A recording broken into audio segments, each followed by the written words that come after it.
Bueno, la clase que voy a dar hoy en realidad no es una clase, porque no es nada como que les voy a explicar más que nada que como un repaso de lo que debería ser, es una charla del conocimiento que deberían tener por alguna experiencia que tuve yo con el tema de que lo vi un tema medio flojo en cuanto a la residencia. Cuando yo la terminé, la estaba terminando, era un tema que no manejaba muy bien.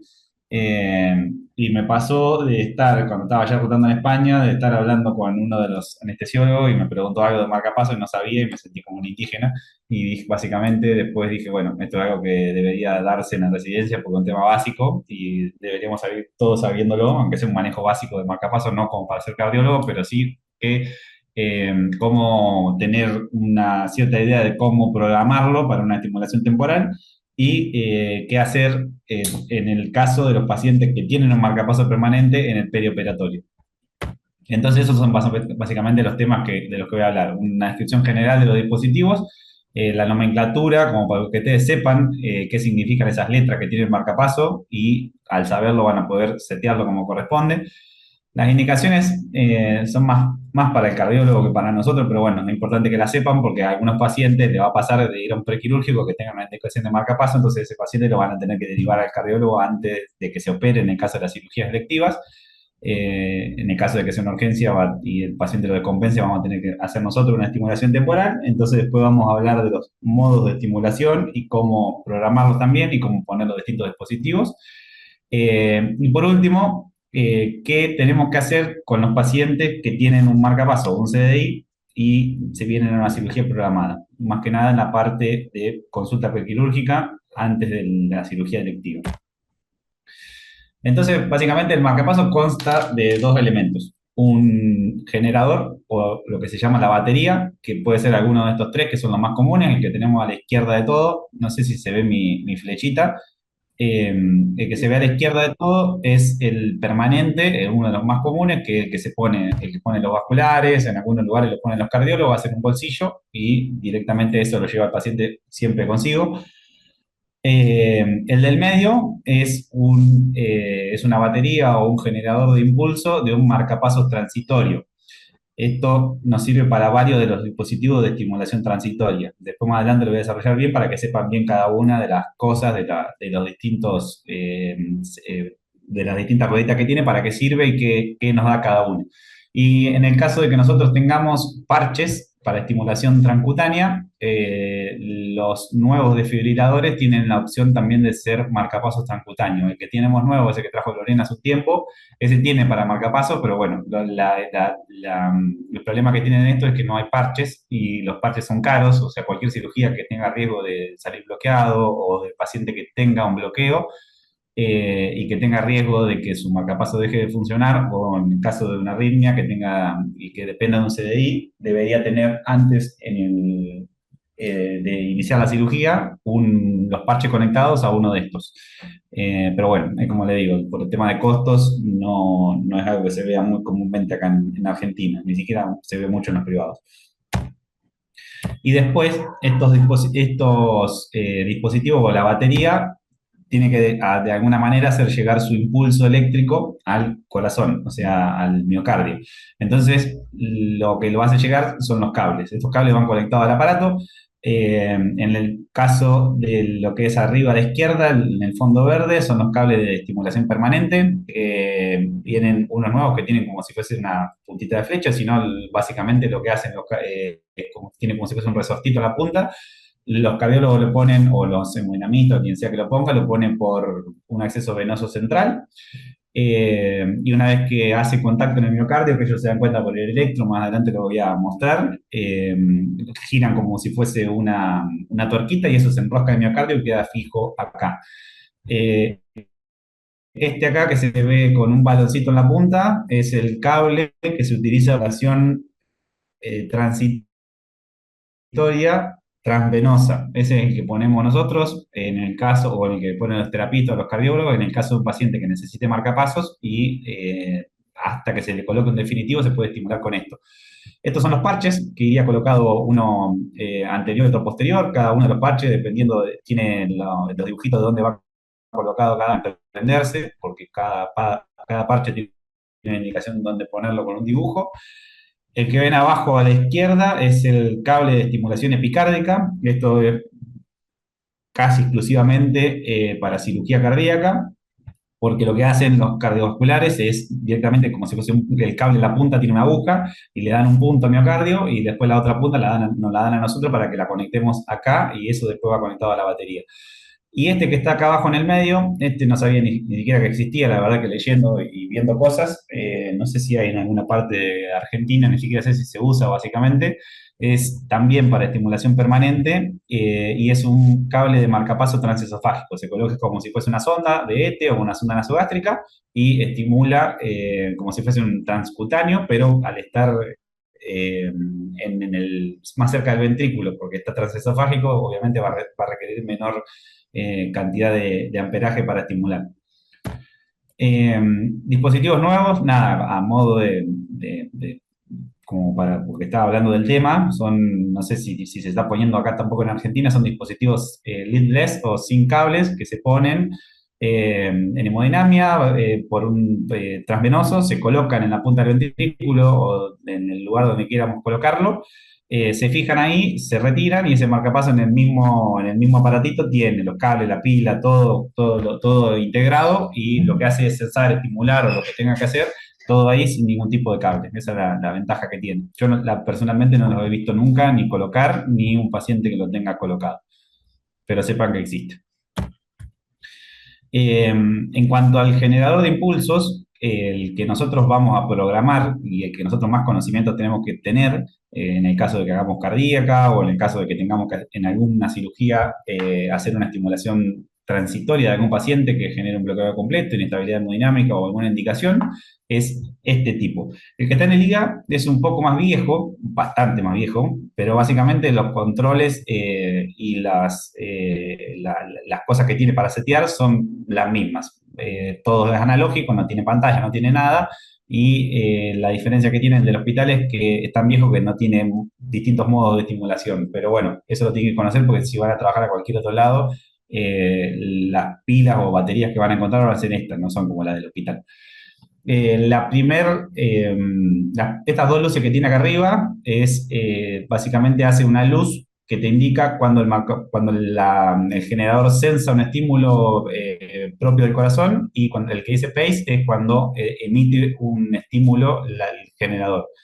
La primera ruedita que tiene para un seteo o para poder nosotros calibrar es la frecuencia cardíaca que nosotros queremos que el marcapaso estimule. Eh, la segunda o el voltaje auricular te dice, en el caso de que nosotros tengamos un marcapaso que estimule aurícula y estimule ventrículo, a qué voltaje o amperaje queremos que estimule esa aurícula. La tercera es el ventrículo y la cuarta es la sensibilidad, que esta sensa, ahora después más adelante se lo voy a explicar para qué sirve esta, pero sepan que las cuatro cosas que tiene para setear un marcapaso son estas. Y por último, lo que tiene es el modo de estimulación que nosotros queremos que ese generador estimule. En cuanto a la sensibilidad, sepan que el marcapaso sensa, depende del modo en que nosotros lo pongamos, sensa si el corazón tiene un ritmo autónomo o no. En el caso de que nosotros la sensibilidad la pongamos, esto es más que nada para que lo tengan a modo de gráfico, para cómo se setea esto y por qué. Si nosotros la sensibilidad la ponemos muy alta, o sea que necesita un estímulo muy, muy alto para decir, che, hubo un latido autónomo del corazón, no voy a estimular, no va a censar básicamente ningún QRS, por más de que tenga ritmo propio del corazón. Entonces, en todos nosotros lo sentíamos 80, 90 o 100 latidos por minuto y el marcapaso siempre va a estimular porque nunca va a censar latido propio. Si lo ponemos como está acá arriba, que vendría a ser la sensibilidad óptima para el corazón, no sensa la P, no sensa la T, pero sí sensa el QRS, entonces cada vez que sense un QRS, el marcapaso se va a inhibir y no va a estimular. Y si la ponemos muy baja, o sea, que tenga mucha sensibilidad, que sea muy sensible, que detecte cualquier mínimo estímulo, va a censar la P, el QRS, la T, cualquier mínimo estímulo que llegue a la pila o a la batería, lo va a censar y va a estimular, no va a estimular nunca. Básicamente el electro se va a ver como acá, plano, porque va a decir, el corazón está latiendo a este ritmo, yo no estimulo. Y si el paciente es dependiente de marcapasos, va a quedar en paro, básicamente, o con una bradicardia que lo inestabilice. Entonces, esto fue básicamente lo que me llevó a mí a hacer esta clase. Cuando estaba haciendo un cardio allá en España, le pregunté a uno de los anestesiólogos en qué modo lo ponía. Justo tenía que salir con marcapaso, le pregunté en qué modo lo ponía. Y no me acuerdo que me dijo si lo pongo en BBI o en DDD, y me preguntó, ¿vos sabés qué significa esto?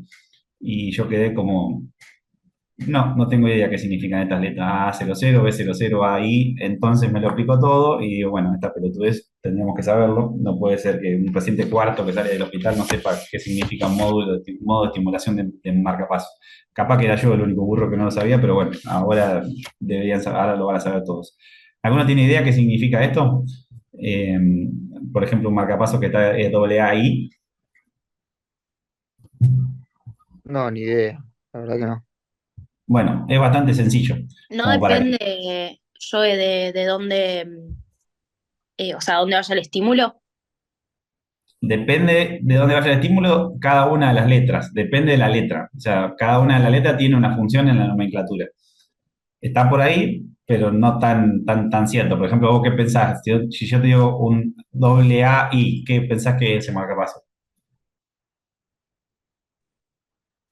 Que sensan la aurícula, estimula ahí y que inhibe, puede ser algo así. Siento que lo había Exactamente, leído. exactamente. Es básicamente eso. En realidad los marcapasos tienen, los más nuevos son 5 letras. Lo básico que usted tiene que saber son las primeras 3, que son las más importantes. Si tiene 3 letras, que te dice en dónde sensa, en dónde estimula y qué hace en el caso de que sense un estímulo propio del corazón. Entonces, la primera posición, que es la primera letra, refleja la cámara que se estimula. O sea que si vos tenés un A, I, estimula la aurícula. Si tenés un B, I, estimula el ventrículo. eh, y en el caso de la D, estimula tanto la aurícula como ventrículo. Significa que es de doble cámara. La segunda posición de la nomenclatura refleja la cámara que sensa. Va a censar la aurícula, va a censar el ventrículo, va a censar ambas cámaras y en el caso de que tenga un cero, es un marcapasos autónomo asincrónico que no sensa ni aurícula ni ventrículo. O sea, un marcapaso que directamente estimula y chau, no le interesa el ritmo autónomo del corazón.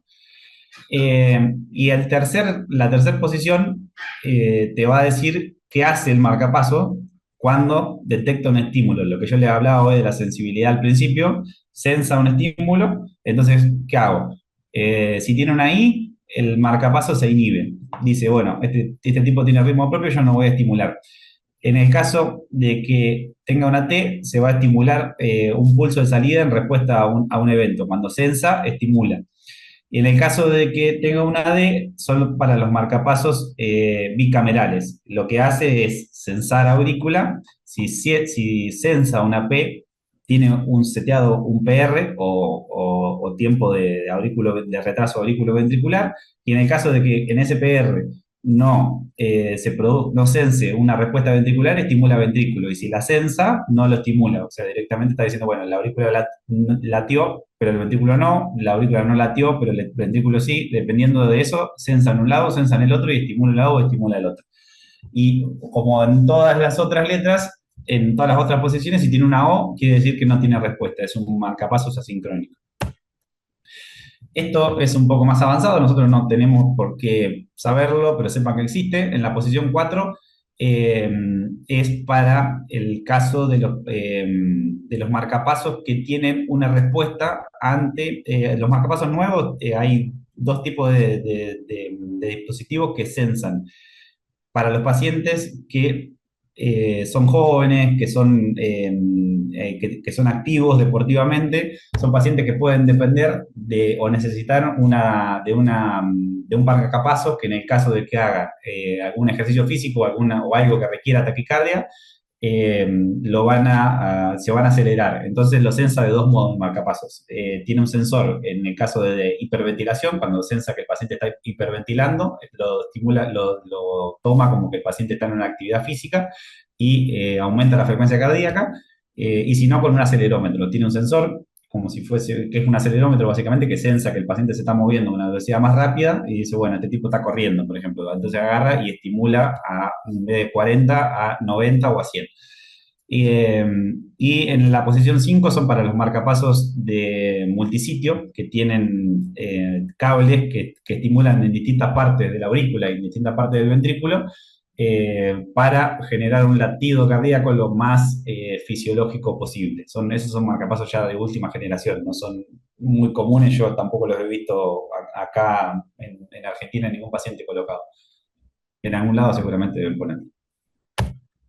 Entonces, ahora cuando veamos la nomenclatura de un marcapasos, ya vamos a saber qué significa. Entonces, nosotros vamos a saber también setear un marcapasos y también vamos a saber qué modo tiene que tener un paciente en el caso del perioperatorio, que son los que a nosotros nos importa. Los dos primeros son importantes para el perioperatorio, el A00 y el B00, porque son modos de estimulación asincrónicos y autónomos. El marcapaso cuando está en A00 o en B00 estimula y siempre estimula a una frecuencia que tenga preseteada el marcapaso. Si el marcapaso está seteado a 70, no importa el latido propio del corazón, el latido autónomo, lo que sea, el marcapaso siempre a 70 va a tirar un pulso a esa velocidad. Lo que nos asegura de que el paciente que es dependiente siempre va a tener una frecuencia cardíaca mínima seteada por el marcapaso. El problema que tienen los modos asincrónicos es que haga un síndrome de R sobre T, o sea que estimule sobre una T y produzca una taquicardia que nosotros después vamos a tener que revertir porque es una arritmia. Entonces, ¿qué modo elegimos? Como cardiólogos tenemos esto, yo no hago algoritmos en mis clases, más que nada esto lo puse como para que sepan de qué existe. Lo pueden buscar, si les interesa, no lo van a desarrollar nunca. Nosotros lo que vamos a hacer básicamente son estimulaciones de urgencia, que en las estimulaciones de urgencia el cable, generalmente los cables son monopolares, no tenemos cables que hayan de urgencia en aurícula y ventrículo, al menos post-SEC, post-cirugía cardíaca, que lo coloquen los cirujanos cardiovasculares, sino son todos de estimulación ventricular. A modo de grandes rasgos, como para que sepan, si nosotros tenemos un paciente que tiene una FA crónica que no depende de la contracción auricular, básicamente puede vivir con un BBR, o con un BBI, perdón, que estimule solo ventrículo, pues ya su aurícula no funcionaba, y en el caso de que no tenga una fibrilación auricular y tenga buena función auricular y que dependa su función cardíaca de esa contracción auricular, el modo de elección sería un DDR con un marcapasos bicameral. Entonces, ¿qué indicaciones tiene un paciente de marcapasos permanente? Esto también lo hace el cardiólogo, pero sepan ustedes que lo tienen que saber porque en el caso de que cualquiera de estos tips, de estas personas, muchas personas pueden vivir con esto y no tener síntomas. Entonces pueden ir a una consulta prequirúrgica o se lo pueden encontrar en un prequirúrgico en un paciente con una cirugía programada. Y este paciente tiene indicación de marcapasos permanente, entonces tiene que retrasar la cirugía, lo tiene que ver un cardiólogo, le tiene que colocar un marcapasos y después recién ahí se va a hacer la cirugía programada. En el caso de que sea una urgencia o que el paciente esté inestable hemodinámicamente, le vamos a poner marcapasos transitorios, obviamente. Los pacientes que tienen disfunción del nodo sinusal sintomática son una bradicardia sinusal sintomática. A mí me pasó, por ejemplo, otra vez que tuve un paciente para una endoscopía que tenía 35 de frecuencia cardíaca sinusal, pero él vivía con esa frecuencia cardíaca, entonces lo había visto el cardiólogo, lo habían visto en la hemodinamista, todo, y decidieron no ponerle un marcapaso y vivía con sus 35. Y obviamente que tenía un riesgo prequirúrgico hecho y no lo contraindicaba la cirugía porque él era asintomático con sus 35, 37 de frecuencia cardíaca. O sea, no tenía indicación de un marcapaso por más de que esté bradicárdico.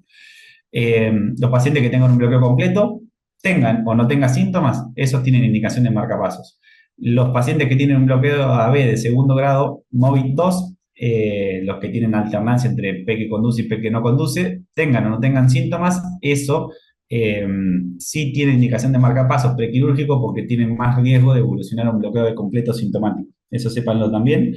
Y en el caso del M1 solamente se hace marcapasos permanente si tienen síntomas. Y los pacientes que tengan registro de un bloqueo de segundo o tercer grado por el ejercicio, pero que después en reposo estén sinusales, con o sin isquemia, esos pacientes tienen indicación también de un marcapaso permanente antes de una cirugía o de un procedimiento. En realidad lo tienen para siempre, pero bueno, en el caso de que ustedes lo vean, no podrían hacer una cirugía en estos pacientes sin que antes se lo coloquen. Entonces, Perdón, Joel, sí, en realidad es sin isquemia, como dice ahí. y sin Porque isquemia. con isquemia es Y porque de hace isquemia sería ejercicio, urgencia. hace isquemia y se bloquea. Entonces eso Sí, tiene que ir a hemodinamia. sí, sí, Si no es por isquemia, le tenés que poner marcapaso, porque no es que... por eso es sin isquemia. tal cual. Eh, bueno, el otro tema que esto sí lo pueden llegar a ver, yo lo he visto siempre la estimulación temporal en la cirugía cardíaca, tener un paciente y el ASTAVI, tener un paciente que se me bloquee en el quirófano y que requiera de la colocación de un marcapasos temporal, nunca me pasó, no sé si Marce alguna vez a vos te pasó, eh, pero bueno, sepan que existe y que en el caso de que les pasen, ustedes lo van a tener que resolver en el quirófano. O sea, no debería el paciente, si está hemodinámicamente inestable, ir a la coronaria, que se lo conocen los cardiólogos. Y obviamente a veces capaz no se puede terminar la cirugía, le tienen que hacer la estimulación ahí en el quirófano. Entonces, la estimulación temporal, sepan que es temporal, o sea, no resuelve nada y lo que hace es darle un apoyo al corazón o a la hemodinamia del paciente hasta que se resuelva la causa que le está generando la bradicardia o hasta que se pueda colocar un marcapasos permanente. Entonces, las indicaciones son muy similares a la de la estimulación permanente, pero hay un par más que no las tiene la estimulación permanente, o sea, la bradicardia que tiene deterioro hemodinámico no va a esperar a que se le coloque un marcapasos permanente, o sea que directamente tenemos que hacerle nosotros la estimulación temporal con un marcapasos transitorio, hasta que se resuelva, hasta que podamos colocar otro marcapasos.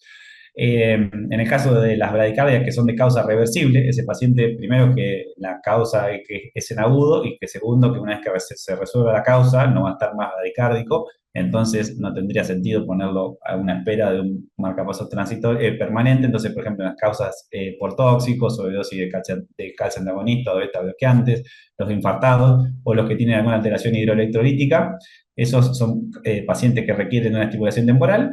Y en el caso de que nosotros tengamos que hacer un overdrive, o sea, una estimulación a una frecuencia cardíaca alta, tanto para inhibir las taquicardias ventriculares por la torsada de Pond, o sea, que se inhiben por el acortamiento del QT que nosotros le generamos con el overdrive, eh, o con una TB monomorfa. Esas vendrían a ser las causas agudas o las indicaciones agudas que nosotros tenemos de marcapasos transitorios. Las contraindicaciones sepan que existen solamente para el transvenoso, o sea, para el que nosotros colocamos a través de un introductor lateral por una vía venosa central. En el caso de que el paciente tenga una mitral prostésica, no se puede colocar marcapasos transvenoso, obviamente por una cuestión de que tiene que pasar el cable a través de la válvula prostésica y después puede quedar trabado, puede trabarse en la válvula, puede ser una complicación mucho mayor que la bradicardia del paciente, o sea que vamos a buscar otro modo de estimulación. Y el paciente infartado que se haya tratado con trombolítico y antiplaquetario, o sea que se haya hecho una reperfusión no por hemodinamia, sino por RTPA o cualquier otro trombolítico, ese paciente tiene una contraindicación para la colocación de un marcapasos transvenoso. Es raro y no le va a pasar a usted en el quirófano nunca que le venga un infartado que esté trombolizado y que tenga que ponerle un marcapasos transitorio, pero sépanlo que esas son las contraindicaciones. Básicamente, de las técnicas son tres. La más común, lo que más vamos a ver nosotros, es del transvenoso, que básicamente es colocar un acceso venoso central un introductor lateral de gran calibre, que es como un acceso de gran calibre, que tiene un portal de trabajo, y por ese introductor lateral se progresa un cable de estimulación temporal que se guía eh, por eco, por rayos o por el electro hasta el ápex del ventrículo derecho. Tiene un baloncito que se infla una vez que nosotros lo pasamos por el introductor lateral, que entonces al estar inflado nos permite progresarlo de una manera más sencilla. Lo que vamos a necesitar básicamente es esto. Lo que vemos acá arriba a la izquierda es un introductor lateral, que es un acceso venoso central de gran calibre. Acá arriba tiene como si fuese una goma, un O-ring, que lo que hace una vez que nosotros progresemos el cable, no salga sangre ni venga sangre por ese puerto. Y acá al costado es por en el caso que nosotros tengamos que infundir líquido de gran volumen, lo podemos pasar por ahí. El cable, el introductor lateral tiene una fundita, un forrito de plástico, que eso se usa para pasar el cable por ahí adentro y que nosotros no lo contaminemos y metamos el cable contaminado a través del introductor. Esto generalmente nosotros cuando ponemos el introductor para las cardíacas, todo eso lo tiramos, pero en realidad viene para eso, viene como un puerto de trabajo para nosotros poder manipular el cable sin contaminarlo, pues imagínense que todo lo que nosotros toquemos acá del cable después va a la vía central, o sea que básicamente estamos metiendo todo lo que no deberíamos meter ahí adentro. Y en la punta, lo que les decía antes, tiene un balón de flotación para facilitarle el progreso del catéter a través de la vía venosa central, o pueden no tenerlo y tiene el electrodo de estimulación directamente en la punta. Y en la otra punta tiene los cables para conectarlo al generador que les mostré al principio.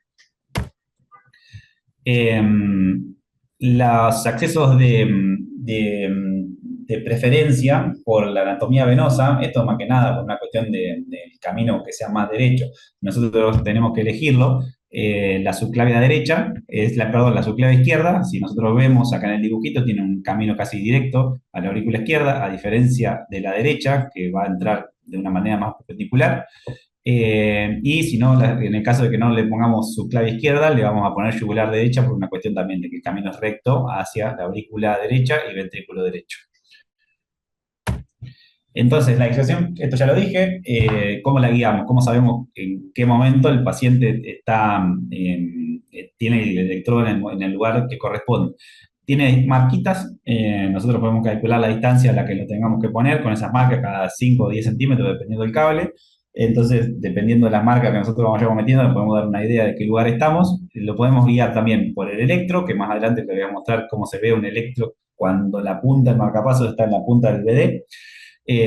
Se puede guiar por fluoroscopía o en el caso de que tengamos un balón inflado también lo vamos a ver con el ecocardio. Lo más común que se ve es que se guíe por rayos y por el electrocardiograma. Esto es la técnica, o sea, básicamente sepan de todo esto que, a ver qué les puedo decir que les interese. El seteo básico que tienen que tener, asincrónico, o se lo van a poner en BBI o en BBI o en AI, a 70-80 por minuto, a 20 con una salida alta, o sea, que estimule a un buen amperaje, o sea, 20 o 25 mA, y la sensibilidad es indistinta, no tenemos que setear sensibilidad porque como está en un modo asincrónico, el marcapasos no le interesa si el corazón late o no late, solamente va a estimular a 70-80 por minuto. Después, una vez que estemos en el lugar correcto, el amperaje o la salida del marcapasos lo vamos a ir reduciendo hasta que deje de estimular. Y entonces vamos a setearlo 2 o 3 mA por encima del umbral de corte donde ya no estimula. Esto es lo que les decía antes, tiene la vaina estéril, el cable lo tenemos que fundar en esa vaina estéril para no contaminar y meterle microorganismos por la vía central. La punta del cable tiene que tener una curvita a 30 grados para facilitar el paso a través de la válvula auriculoventricular.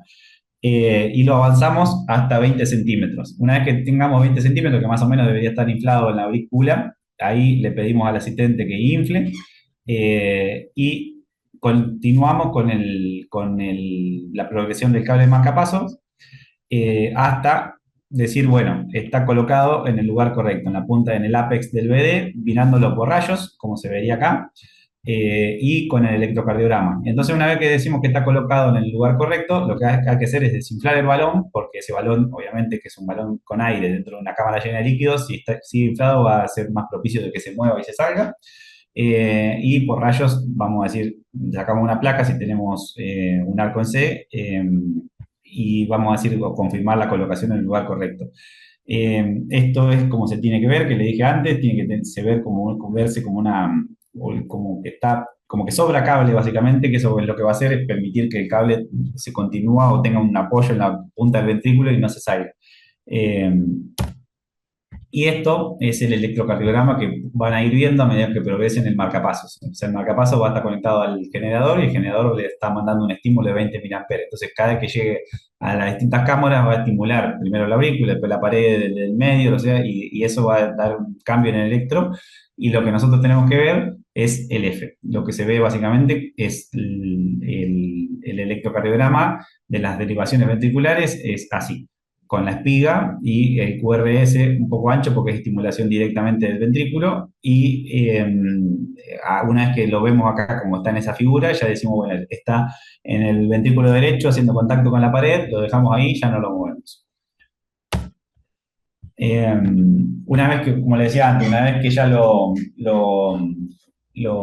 corroboramos, decimos está en el lugar correcto, el marcapaso está tocando la pared del ventrículo, del ápex del ventrículo derecho, lo podemos sincronizar en un modo sincrónico, lo podemos poner en un modo sincrónico para que en el caso de que el paciente tenga ritmo autónomo, el marcapasos no estimule y lo deje latir al ritmo que corresponda del corazón. Y como les dije antes, el ritmo de salida se va bajando de a poquito hasta que deja de estimular. Una vez que el paciente queda con la bradicardia, con la sistolia o con la bradicardia que tenga, lo seteamos 2 o 3 mA por encima como un margen de seguridad. Entonces decimos, bueno, mira, cortó en 5, en 6, en 9, lo dejamos en 9, 10, como para decir, tiene un margen de amperaje por las dudas. Y la entrada, que es lo que yo le decía antes, la sensibilidad, lo que se hace es se va bajando hasta que permita la detección normal de los eventos y no haga ni una bradicardia ni una taquicardia o que se convierta en un marcapaso asincrónico. Básicamente se la ponemos muy alta. Después, eso vendría a ser lo que es la estimulación transvenosa. La otra técnica, que esta es mucho más sencilla, obviamente, porque no tenemos que hacer demasiadas cosas, lo que tenemos que hacer es básicamente pegarle 2 parches, que los parches pueden ser uno a nivel pueden ser 2 anteriores, uno a nivel superior de la mamila derecha y otro inferior, o los más nuevos que vienen ahora, o otro tipo, se colocan uno anterior, que es el negativo, y uno posterior, que es el positivo y se conectan al generador externo, que es básicamente el mismo aparato que el desfibrilador. La ventaja que tiene esto es que es rápido, o sea, no tenemos que, si el paciente está, por ejemplo, con una bradicardia extrema que lo inestabiliza y nosotros tenemos los parches puestos, o no lo tenemos, pero poner 2 parches son 3 segundos, no tiene técnica estéril, nada.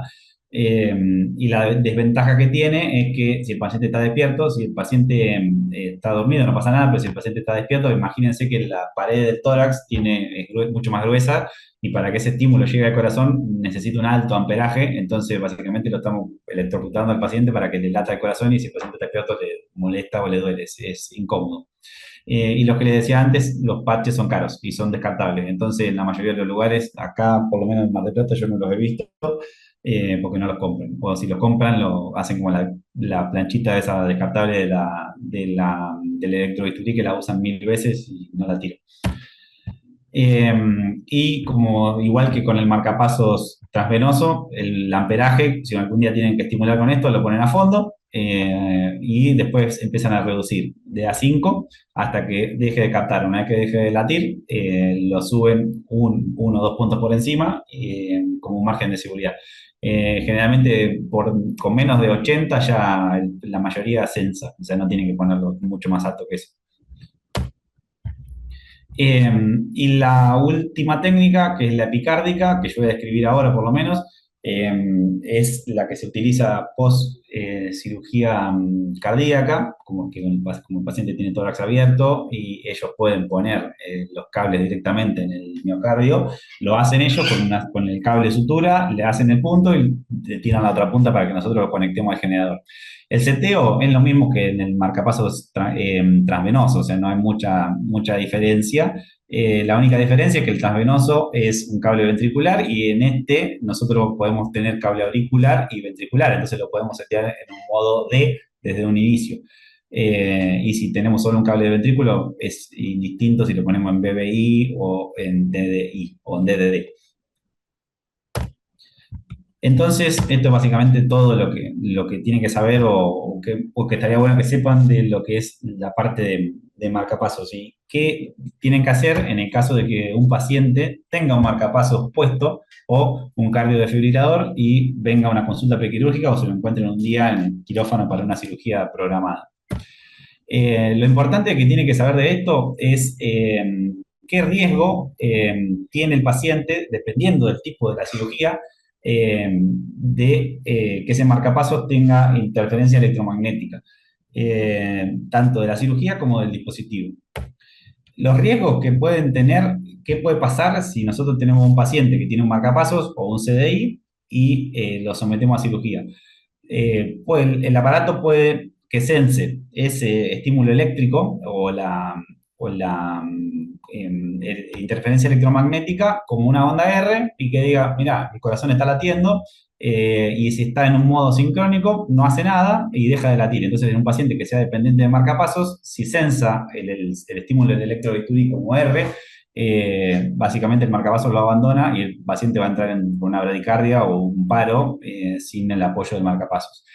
En el caso de los CDI, lo importante que tienen que saber es que si puede sensar esta interferencia electromagnética como que tenga una taquicardia, entonces el aparato le va a hacer una descarga antitaquicardia en un paciente que no la tiene.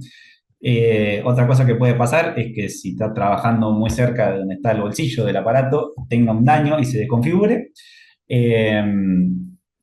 También puede pasar en los marcapasos que están en modo DDD, que se acoplan la frecuencia ventricular a la frecuencia de la aurícula, que sense la estimulación, la interferencia electromagnética como ondas P. Entonces dice, che, mirá, la aurícula está latiendo a 200 por minuto, respondo de una frecuencia de 200 por minuto ventricular y le genera una estimulación ventricular mucho más rápida de la que realmente debería tener. O sea, básicamente le genera una taquicardia ventricular innecesaria.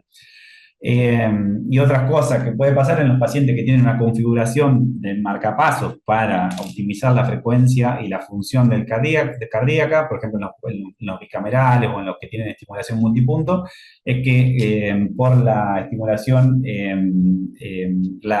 por la interferencia electromagnética se reinicia a la configuración de fábrica y quede el marcapasos con un umbral bajo para la taquicardia en el caso de los CDI, o en el caso de los marcapasos, con una estimulación unicameral, BBI, que no propicia ni ayuda en la función cardíaca del paciente. O sea, básicamente se configura un modo asincrónico o sincrónico bajo. ¿Tenés lo del imán, Rengo? ¿Cómo? Lo del imán, ¿tenés en esos casos? ¿Qué hace? Más, pero todavía no llegué, está ansioso. Ah, Entonces, ¿qué fuente de interferencia vamos a tener y que tenga que saber qué cirugía tiene riesgo de generar? O sea, porque no toda cirugía, no es lo mismo que le saquen una uña del dedo gordo del pie a que le estén operando algo encima, no sé, una mastectomía en una paciente que tenga un marcapasos colocado. La principal fuente de interferencia, la número 1, es el electrobisturí. El monopolar es más riesgoso que el bipolar que usan los ginecólogos y algunos cirujanos. Y el modo coagulación también tiene mucho más riesgo de interferencia que el modo de corte. Tampoco es tan alto, o sea, no es que cualquier paciente que se le utilice un bisturí monopolar lo va a desconfigurar y que le va a generar interferencias electromagnéticas. Es de un 20% para cirugía no cardíaca por encima del ombligo, o sea que 8 de cada 10 no le va a hacer nada, pero sepa que el riesgo existe. Es de un 29% en el caso del paciente con cirugía cardíaca intratorácica y de un 0% por debajo del ombligo. Entonces, si nosotros tenemos un paciente que le van a hacer un recambio de prótesis de rodilla, el riesgo de que el electrobisturí le genere IEM es de cero, o sea que no tiene riesgo ese paciente de generar una alteración a nivel del marcapasos.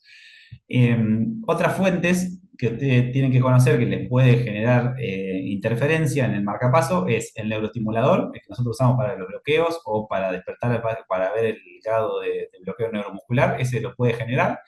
El aparatito de litotrícida de los urólogos, los pacientes que van a hemodinamia para ablación por radiofrecuencia, una guía para el catéter venoso central. Esto es importante porque si nosotros le ponemos una guía central a un paciente que tiene marcapaso con CDI, esa taquicardia o esa estimulación que nosotros generamos con la cuerda de piano, el aparato la sensa y puede alterar el CT, o sea que el día que pongan una guía central en un paciente con un marcapasos, ténganlo en cuenta.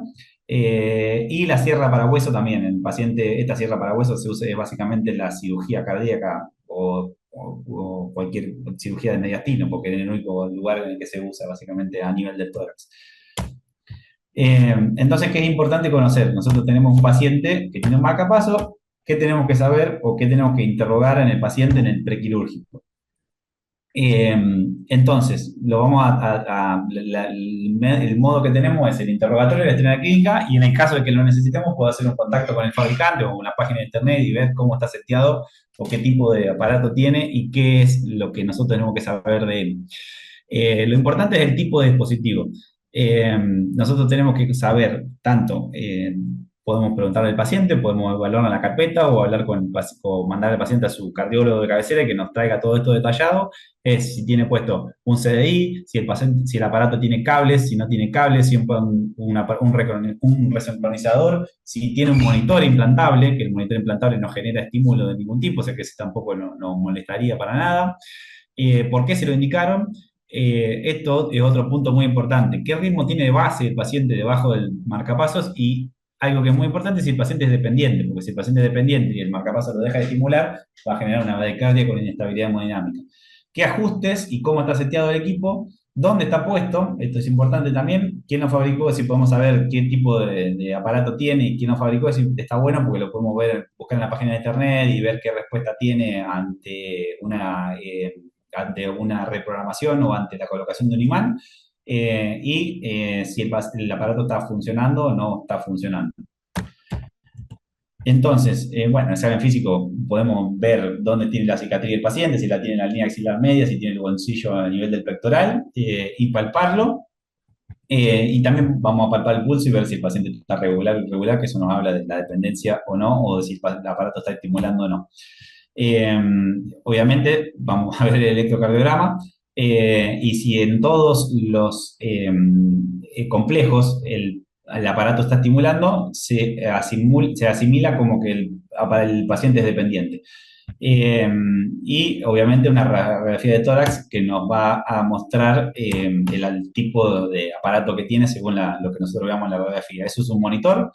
Eso es un paciente que parecería que tiene dos, pero en realidad no tiene dos, sino que el derecho es un estimulador talámico y el izquierdo es un marcapasos bicameral. Acá vemos el cable que va a la aurícula y que va al ventrículo derecho.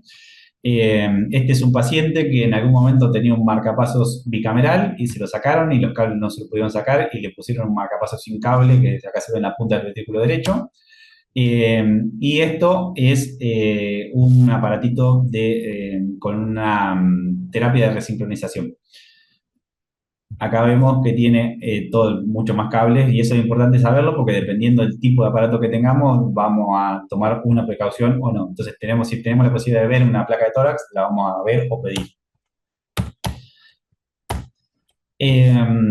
El interrogatorio del dispositivo, o sea, no es básicamente nuestro interrogatorio, sino es mandar al paciente a su médico de cabecera, es el cardiólogo que lo controla o el programador que lo controla, para que le haga un interrogatorio del dispositivo. Si lo vieron colocar alguna vez al marcapasos, ven que el gordito ese que viene con la computadora le coloca un aparato encima, que eso lo conecta con su computadora y se lo permite ver en qué ritmo está seteado, cómo está funcionando y cómo está programado, y en el caso de que él le quiera hacer alguna corrección, lo hace con la computadora y directamente el marcapasos va cambiando.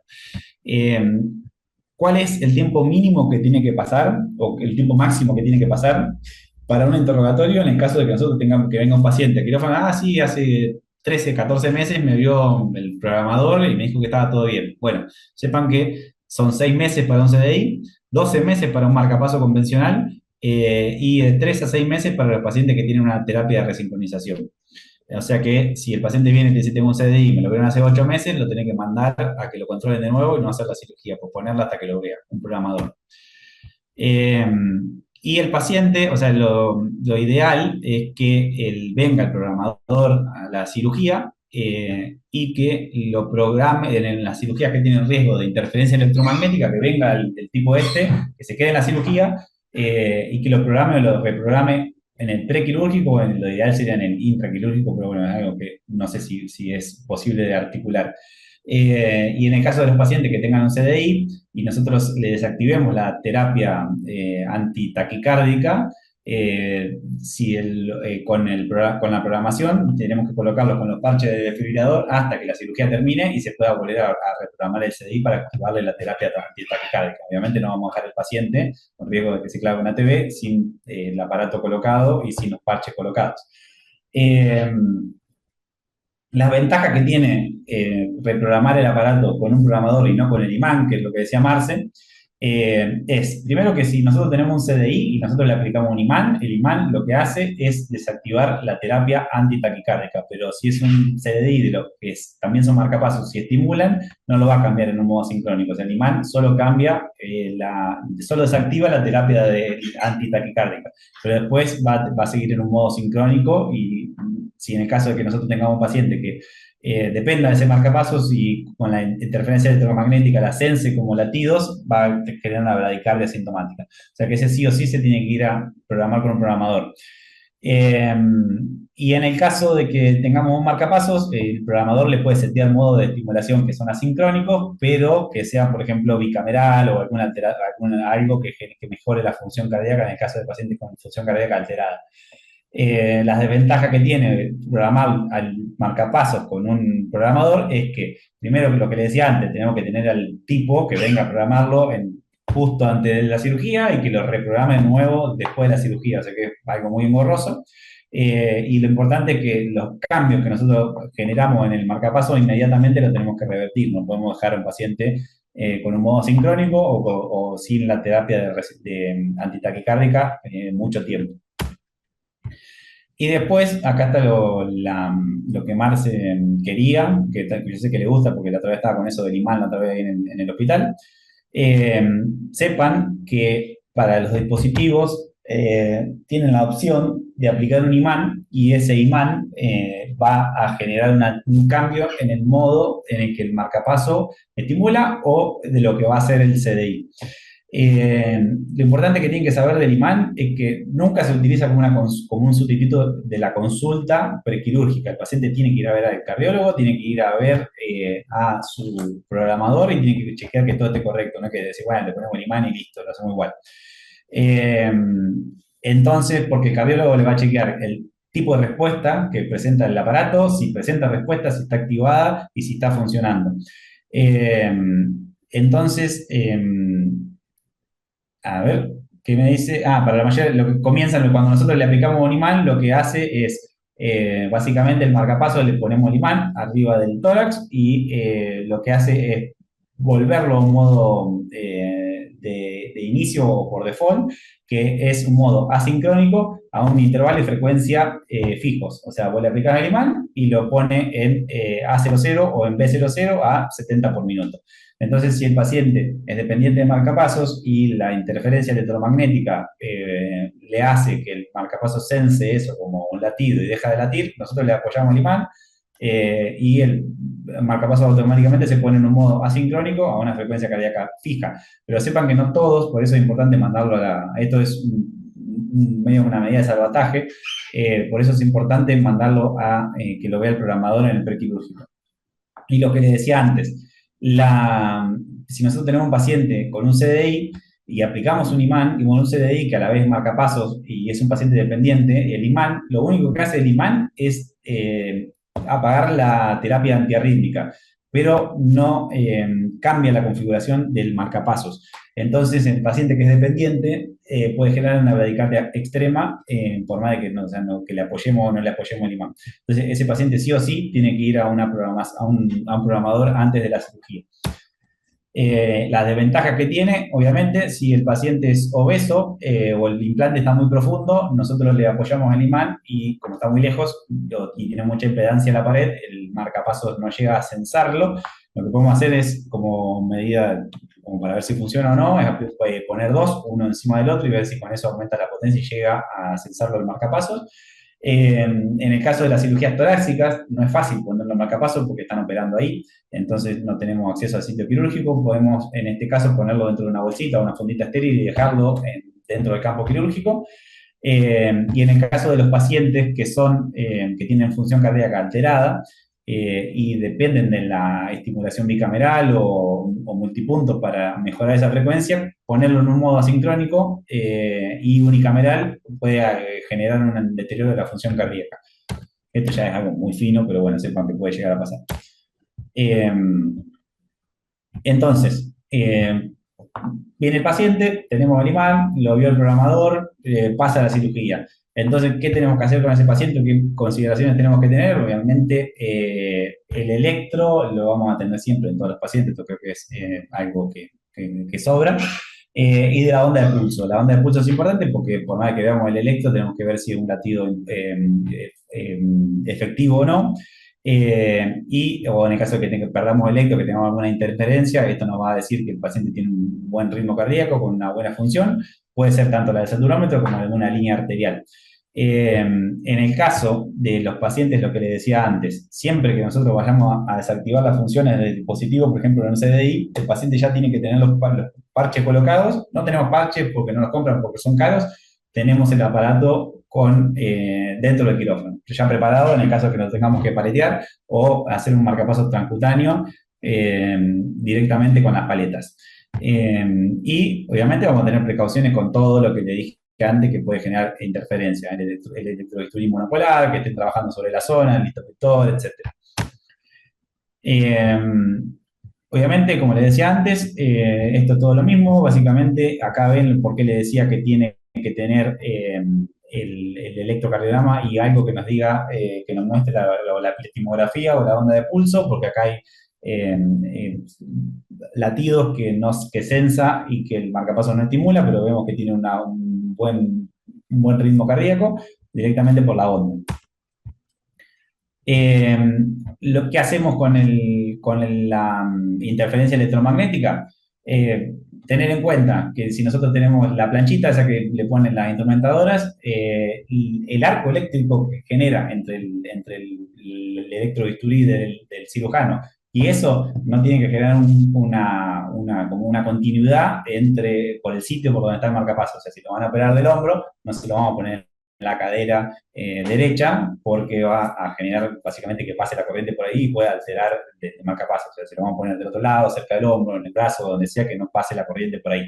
Ni en el dispositivo ni de los cables. En el caso de que nosotros tengamos que poner un catéter venoso central, lo que le dije antes, si tenemos un paciente con un CDI, tengan en cuenta que la estimulación que nosotros generamos con la cuerda puede ser que el aparato lo paletee o lo choque. Tenemos que hacer un control de rayos post-inserción porque siempre que nosotros tengamos un marcapasos o cables y nosotros le ponemos catéter venoso central, podemos tocar esos cables y desprenderlos. Y eso es importante que lo sepan más que nada en los primeros 3 meses. Y en los pacientes que tienen colocados los cables en el seno coronario, que es donde tienen más riesgo de desprenderse con la cuerda del piano que nosotros metemos para un catéter central. Esto es nada, evitar la decabezante, obviamente. Tenemos un paciente que está radicárdico, no le vamos a hacer un bolo de Fenta ni un bolo de Dexmedeto, eso ya es algo que ustedes saben. Y en los pacientes que tengan contraindicaciones porque tengan QT largo, evitarlo, obviamente tienen riesgo de arritmia por QT largo, vamos a evitar los fármacos que prolongan el QT, el haloperidol, la metadona, etc. ¿Qué complicaciones podemos tener? Intraquirúrgico. Un paciente que tiene un CDI puesto y te haga una taquicardia. Y la taquicardia, nosotros el aparato no la va a censar y no la va a tratar porque tiene colocado un imán, por ejemplo. Entonces lo que tenemos que hacer es, el paciente, no sé, se fibriló. Lo primero que hacemos es decirle al cirujano que cese con el estímulo, que deje de cortar con el bisturí o el instructor o lo que sea, y si tenemos un imán puesto, lo retiramos para que el aparato vuelva a activar la terapia antitaquiarritmia y haga un choque para sacarlo al paciente de esa arritmia. Y en el caso de que le sacamos el imán y el CDI no patea o patea y eso no lo revierte a ritmo sinusal, vamos a tener que desfibrilar o cardiovertir nosotros de manera externa. Lo importante es que tengan en cuenta que en el caso de que vayan a paletear a un paciente que tenga un marcapaso o un CDI, es que tienen que empezar desde abajo, no hagan 180 o 360, lo que sea, a fondo y paletear con eso, sino que traten de empezar lo más paulatinamente posible e ir subiendo el voltaje a medida que vean que no responda. Y lo importante es también que no apoyen las paletas encima del aparato, o sea, porque lo van a desconfigurar o romper o lo que sea. Tiene que tener al menos 15 centímetros del lugar de donde se apoya la paleta, donde está el CDI o el marcapaso. Y en el caso de que nosotros tengamos un paciente de que tuvo una alteración y nosotros lo tenemos que paletear, es importante que lo antes posible mandemos al paciente que al programador le haga un interrogatorio para asegurar en qué programación quedó, si quedó alterado, si se programó de otra forma o lo que sea, y no mandemos a un paciente a la casa y que decimos, bueno, listo, ya está, saliste, el aparato está bien, quédate tranquilo. Y eso es todo. Perdón si se hizo larga, o si no entendieron algo, pueden, o si quieren agregar algo, todo es bienvenido. Muy linda la clase, muy práctica. Y por ahí les suena medio raro, son cosas que no lo van a ver frecuente. Como bien decía el Rengo, saber setear un marcapaso para una urgencia, eso sí es responsabilidad del anestesiólogo. Ahí ni el terapista ni el cardiólogo van a estar. Si viene un paciente a operar de urgencia por una perforación de colon o lo que sea, y viene con un marcapaso o hace un bloqueo AB de tercer grado, van a tener que saber por lo menos manejar los conceptos de poner los parches de un marcapaso o poner un marcapaso endocavitario. eh, no es difícil, no es difícil, pero cuando uno nunca lo ha hecho, se siente muy inseguro. Entonces nosotros hemos subido, no sé si Emma lo subiste, a la colocación de marcapaso endocavitario, que se iba mostrando el electro, cómo iba cambiando, hasta que, colocado por electro, ¿no? Hasta que se veía que sensaba y capturaba en el ventrículo, y bueno, y ahí quedaba colocado. En un paciente que tenía un bloqueo trifascicular, que es otra de las indicaciones. Cuando ustedes ven un paciente que tiene un bloqueo AB de primer grado, más un bloqueo completo de rama derecha, más un hemibloqueo anterior izquierdo, ¿sí? Es un paciente que en la cirugía, con el REMI, con cualquier cosa que le baje la frecuencia, puede hacer una sistolia o un bloqueo de AB de tercer grado. Entonces, un paciente que tenés que tener el marcapaso no puesto, sino en el quirófano, por si lo tenés que poner. Y hay un montón de pacientes viejos que tienen bloqueo de trifascicular. Tienen que pedir el marcapaso y que quede ahí en el quirófano. Y después las indicaciones las tienen que conocer. ¿Por qué? Porque viene el cirujano, quiere operar una vesícula y ustedes ven que tiene un electro patológico que nadie lo va a ver, porque el cirujano a veces no pide los riesgos cardiovasculares. Y ustedes van y son los únicos que ven ese electro. Y si no lo identifican a ese bloqueo AB de tercer grado, que a veces tiene el QRS angosto porque es un bloqueo alto, y si no lo identifican, va a ir a quirófano y se va a bloquear, va a ser una sistolia y no lo van a sacar. Entonces es muy importante que ustedes sepan identificar los electros. Por eso hemos hecho un curso de electro que se los puse en los exámenes para que todos, desde primer año hasta cuarto año, vean ese seminario de electro, donde se identifican las arritmias, lo dio bradiarritmias con marcapaso, lo dio una cardióloga del alemán. Entonces, no sé a quién le tocará verlo y rendir ese examen, pero está. Yo sé que todos los residentes de liga van a ver bradiarritmia, identificación del electro y el uso de marcapaso. Después tenemos como 5 clases de marcapasos que están ahí. Síndrome de marcapaso, que es una patología. el uso de marcapaso, pero bueno, a veces no se llega a ver todos los temas. La clase estuvo muy linda. Yo lo que quiero hacer alguna pregunta para los R2. Si vos tenés un paciente que tiene una FA y le tienen que colocar un marcapaso, ¿qué marcapaso esperan que le coloquen? Tristán o Manon. ¿Qué marcapaso esperan que le coloquen a ese paciente con la FA? ¿Y por qué? Muy Y mal. no sé, Marce, un BBI. ¿Por qué le pones un BBI? Eso estaba Y en el coso que le dije, ahí a mitad de clase. Si el paciente tiene porque, una cara que hace Cami, como diciendo, sí, yo lo vi. y por dónde está el foco de la FA. ¿Por qué le pones Sí, un BBI a un FA? No, pero un paciente que tiene una aurícula que no funciona, está bien. está bien, por eso. La Sí. aurícula no está funcionando. Yo entendí Bueno, entonces le que pones el está BBI bien. porque ¿para qué querés estimular una aurícula que no tiene patada auricular? Claro. Paciente que tiene FA siempre le ponen un BBI. Paciente que tiene patada auricular, lo más fisiológico es aprovechar esa patada auricular, porque te da mejor precarga para el ventrículo y demás. Entonces le vas a poner un DDD, porque te interesa que el corazón utilice esa patada auricular. No le vas a poner un BBI si tiene patada auricular. Le vas a estimular la aurícula, vas a aprovechar la patada auricular porque no tiene FA y le vas a poner un DDD. Entonces, en general, pacientes con BBI son pacientes que tienen FA. Pacientes con DDD, que es más fisiológico, se le pone cable a la aurícula y cable al ventrículo, es más fisiológico y sincrónico. Se le van a poner a los pacientes que tienen patada auricular. Lo del imán, acuérdense, paciente que necesita un ritmo asincrónico, que el marcapaso largue, le van a poner al imán y se van a asegurar que el marcapaso va a estar funcionando. Yo tengo un imán siempre en la mochila porque no sabes cuándo te va a venir un paciente con marcapaso. Pero, Dejé uno en el Marce, hospital que se lo robaron. con respecto a eso, me acuerdo que cuando roté por UCO, con Fucarasi, me decías que tenía que tener cuidado con el imán porque si estaba cerca de agotarse la batería, la podías agotar por completo, una cosa así. Y bueno, ¿y qué querés? Que el paciente haga una bradicardia extrema con descompensación hemodinámica y si se muera. Si lo tenés que usar, lo vas a usar. Si vos ves que necesitas poner el imán para mantener, porque está con el electrobisturí o algo, lo vas a poner.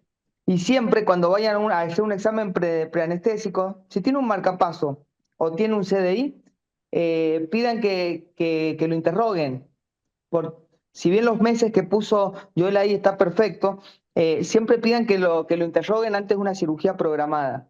Cuando es una urgencia no sabes con qué te vas a encontrar. Pero es un tema que tienen que conocer los conceptos, por lo menos para llamar al cardiólogo. Che, ¿podés venir que esté este paciente? Mira, no sé si está funcionando el marcapaso, porque eso también se tienen que dar cuenta. Si es un ritmo de marcapaso, ¿cómo es el ritmo de marcapaso de un BBI? ¿Qué van a ver en el electro? Decir, si está funcionando, mira, ¿qué van a ver? Y vas a ver la espiga y el complejo ancho, como dijo Joel, porque estimula primero un ventrículo y genera ese complejo ancho. Bien, ¿qué ventrículo estimula? El, el derecho, El derecho, y por eso vas a ver un bloqueo completo de llama izquierda. Porque al estimular primero el derecho, el izquierdo termina estimulando o haciendo el impulso eléctrico después. Entonces parece un bloqueo completo de llama izquierda. Entonces, mira, tiene un bloqueo completo llama izquierda. Con espiga o sin espiga, a veces no se ve la espiga. No te confíes de la espiga. Pero los marcapasos de antes te muestran la espiga y se ve perfecta. Los de ahora cada vez tienden a hacer un QRS más angosto. Ahora vienen unos que están poniendo, que se ponen en el septum y estimulan el septum o más el ventrículo izquierdo. Entonces el QRS es angosto y no hace el bloqueo completo de llama izquierda. Así que hay que preguntar y es más fisiológico, es más sincrónico. Hay que preguntar bien qué tipo de marcapaso es, pero ahora se están poniendo en el septum. Pero bueno, si tiene un bloqueo completo llama izquierda y tiene espiga, fantástico, ese marcapaso está funcionando. Pero si ustedes van, paciente con marcapaso, porque tiene bloqueo AB de tercer grado, ven el electro, no ven el ritmo de marcapaso, que le genere duda, por lo menos que le genere duda, decir, che, este marcapaso no están dando, ¿sí? Y llamar al cardiólogo, porque capaz que lleva 3 meses puesto el marcapaso o le hicieron el chequeo o la lectura hace 3 meses y ustedes ven eso en el electro, que le genere duda, ¿sí? Y llamen al cardiólogo. Bueno, nada, un lindo tema. Si no entienden algo, siempre pregunten, vayan a leer, que se les genere esa intriga, porque no van a aprender todo en una clase. Pero las cosas básicas, seteo de un marcapaso, si vos tenés que poner un marcapaso, te da el cardiólogo, tiene los cables, le pusieron un marcapaso, lo tienen endocavitario, porque vino el electrofisiólogo a ponerlo. Y lo tenés que setear. ¿Cómo lo seteas vos, Charles? ¿Sí? Setealo, te dice. O estás vos y tenés que setear un marcapaso. ¿Cómo lo seteás? Y ahí, o sea, al principio Joel decía lo de que tenés la frecuencia, después los Bien, amperes, el amperaje, digamos, que va a depender de- de cuánto necesitas para estimular. Y el último paso que explicó, que era el de la sensibilidad, creo, perfecto. Bueno, que, esos tres, que perfecto. ¿Qué le pones? Decime, ¿qué le pondrías? No importa, equivocate. Para eso está. Lo tenés que setear. Te dan el marcapaso. Che, no, no, vos sos el anestesiólogo, setealo porque el paciente está con un bloqueo de tercer grado con 40 de sistólica. Setealo y te encontrás ahí. ¿Qué numerito le no, o pones? sea, la frecuencia le pondré una frecuencia fisiológica. El tema es el resto, no sé cómo se setearía, no sé cuánto Bueno, le amperaje pones, necesitaría. mirá, Lo pones a siempre. 70 de Después te bajas. frecuencia y empezás a subir los miliamperes hasta cada captura. No, le pones máximo de salida, máximo, mínimo de sensibilidad y le pones, no sé, 100 de frecuencia para sacarlo de ese estado. Después, si querés ir acomodándolo, paciente estable, lo vas manejando. Pero le pones 10 que tenga de voltaje, después le pones sensibilidad, lo puedes dejar en 3, ¿sí? Y le pones frecuencia de 80. Y de ahí arrancás. Después, si querés, lo vas bajando, ver cuándo perdés el estímulo y ahí lo subís. Bueno, eso se puede, pero cuando es una urgencia, siempre máximo de salida del marcapaso, después sensibilidad mínima y frecuencia de 80 a 100. Después lo vas acomodando. Como bien decían ahí, cuando vos ves que el marcapaso estimula, ¿sí? Lo vas bajando y ves dónde pierde. Cuando pierde, le subís 4. Algunos le suben 2, otros le suben 4. Bueno, pero eso ya es más detalle. Sepan que tienen que ir al máximo de captura, mínimo de sensibilidad y la frecuencia entre 80 y 100, ¿sí? Y después lo van seteando con más tiempo y con más detalle. Bueno.